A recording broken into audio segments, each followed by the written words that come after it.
In your handbook, you have a section which is called a detailed look at some criteria. And what I'd like to do is just pick on 5 of those particular things to give you a little bit of background, a little bit of insight, and perhaps some ideas from them.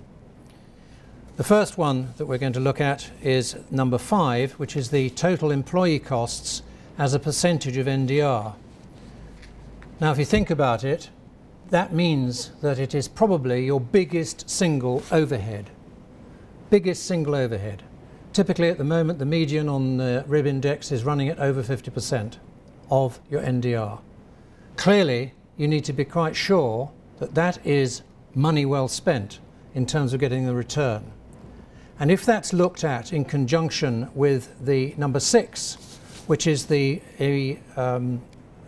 fee earners costs as a percentage of NDR, where you're really looking at how the people who are generating the income are expressed as a percentage, the costs of those people expressed as a percentage, then if you're getting anywhere near 50%, you've got a serious problem. Now, in fact, at the moment, the median on number 6 is showing at about 43%.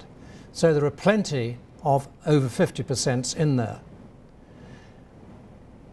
One of the quotes that we had very early on from a member was that he saved £250,000 a year as soon as he got a wind of the situation of the proportion of his staff who were non-fee earners and causing costs as a percentage of his NDR.